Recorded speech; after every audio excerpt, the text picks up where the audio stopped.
So I think this is the one that you were saying you hadn't seen. Yes. Again, this is coming back to people defeating Elden Ring, because it is everybody's Mount Everest this year. People defeating Elden Ring, but in a wild way. We've seen people defeat it on a dance pad, do all this other stuff without hands.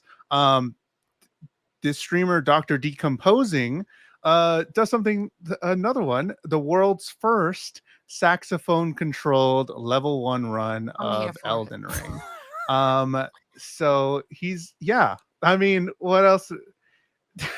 He beats the final boss. Everybody goes crazy. I've never seen that boss in my game. I've never seen that boss. But Cresta probably knows, but this is for anybody that doesn't know, that is a saxophone. That's like a MIDI saxophone that you can plug in, and it has a bunch of different sounds, and it's not like just your normal yellow brass. I'm not like saxophone. most saxophones. Yeah. Oh no, she different. Yeah. I'm different. I'm not like most woodwinds.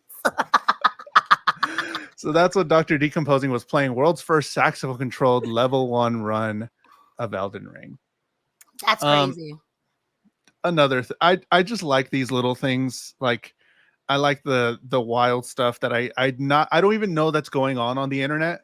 I don't even know what's happening. And then like he did it. And I'm like, oh, who did it? Who did it? Who done it? Who done it? Honestly, also, I would like us to talk about the musical supremacy, that we always find a way to put music in our list. It is musical supremacy on this channel. Yeah. I'm here for it. I could never. And all I could hear when you were talking about this, like, I'm a sax man. Beep, bop, bop, beep, bop. Oh my goodness. I don't think I told you I went to go see Rocky Horror Picture Show for Halloween. That must have this been past week.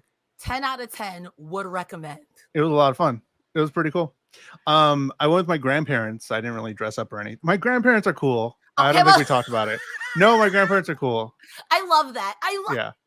We were like front row because my grandma's in a wheelchair, so she just had like a little spot there. So yeah, we were like in the front, and there was like guys that were in fishnets with their ass out like next to me, and I was like, okay, it's cool. And then she was just like, come on, grandma. Yeah. I know what I love. I love a spicy grandparent, because my grandma's spicy too. I love a spicy grandparent. They're pretty spicy. Like, no, and then you take them out somewhere and they're like, like, grandma, you like 80. What you doing? Yeah. And grandma's like, mind your business. Yeah, I just had to bring that up because we're talking about music and stuff like that. But yeah, I don't know. That's what I gotta say. It was fun. Love that. I love the idea of people beating games with instruments. And at this point, forgive me for this joke. At this point, we're about to have a symphony of destruction. I'm sorry. Okay, you know what? It's been real. It's been real, guys. Thank you so much. Have a good night. That'd be cool, though. Yeah, like, can we get somebody to beat Elden Ring with every instrument in a symphony? Like, is there like I haven't seen like a string instrument hooked up as a controller. Exactly. Well, how do they do it on a saxophone? I just assume. Listen, I play trombone, so I'm just like, yeah, wah, wah, wah, wah. Yeah. Listen, you miss 100% of the shots you don't take. You got some booze in the chat. It was low-hanging fruit. In fact, this fruit was on the ground, and this was me. Ooh, a piece of candy. Yeah. I was like, no, Cresta, don't know. Oh man. I'll take that. I'll be that. What instrument would you like to see somebody beat Elden Ring on next? Send a super chat or a KYN chat, kynchat.com. So I don't know. Maybe we're inspiring you to beat Elden Ring on, I don't know, a triangle, kazoo, something. So Cresta, how do you feel about Yu-Gi-Oh? And you said you played Magic. You're a fan of Magic. How do you feel about Yu-Gi-Oh? So I don't know that much about Yu-Gi-Oh. The only thing I have contextual context, I guess, for Yu-Gi-Oh was someone showed me a clip of this guy saying, Yu-Gi-Oh, you need to change your format where you can't just consistently draw a card and you need to have a certain amount of cards. And Yu-Gi-Oh, the creators were like, You're wrong. It works fine. So this man brought a 240 card deck to a tournament. Yeah. And was it had like 1 million redraw cards. Shuffle your great. I think for one turn, it took him like 5 minutes because they had to shuffle his whole deck of 240 cards. And he won. I think he won the tournament, or they let the tournament finish. And then Yu-Gi-Oh! Changed it that next day. Like, no, fuck you. Yeah, I think he won because like once you get to the bottom of your deck, that means you lose. And I think he just held out and bought enough time, and then I think the other person ran out of cards in their deck. I think that's what it was. I'm not too sure, but yes, I remember that was the thing. That was the thing for funny. sure. I don't know anything beyond Yu-Gi-Oh besides that, but like, wow, y'all wildin'. And imagine someone saying, "Hey, I'm trying to help you." Like, shut up. You're like, all right. Well, some people know it from the popular anime. The Yu-Gi-Oh series did amazing. Yeah. There's a ton of people that love that stuff. But the cool part about the anime was that like when you would watch it, it wasn't just the cards. Like in real life, you could buy the cards, but in the show, there was cards, and then the monsters popped up and all this stuff. Well, there's a French streamer, Super Zaulau. He's programmed AR technology to coincide with the Yu-Gi-Oh games, and it took him 7 months to complete. And this is insane. Look at this. He has it set up so that they pop out of his card.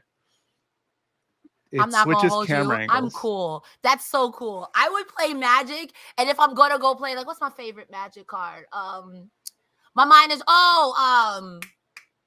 okay. Do you play not Hearthstone? The other one from Riot, Runeterra. Yeah, Legends of Runeterra. I would love to see Atrocity just come out and just like that's so cool. Yeah. That is so cool. It took him about 7 months to complete some AR technology. It has it so that it shows up on each of his cards, I guess. I don't know how, again, continue the thing for every episode. I don't know how this happens. I don't know how these people do this thing, but it switches the camera angles and you can see it and it comes out of the cards, and that's so rad. Cool. That is so cool. I would play that for any card game. Like, literally, like, so I never watched the Yu-Gi-Oh anime, but everyone remembers I played this in attack position. Exactly. How cool is that you're playing? And then it's like, yeah, just right there. And it's like I again, with a couple of these initial stories, I didn't know where like technology would go. And I'm kind of liking this little thing. Like I wasn't, for like Pokemon Go, they use the AR technology, and I'm like, okay, that's cool. Like you hold up your camera and there's like a Pokemon there sitting on your desk or whatever. And I'm like, okay, that's cute.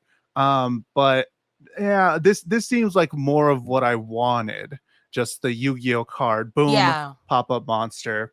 And if you have any thoughts, would you play a tabletop card game with any AR enhancements? Let us know. Send us a super chat or kynchat.com to get your comment or question read on the show. If you want to see all our videos about real news stories that are funny, stupid, or weird, click the subscribe button below.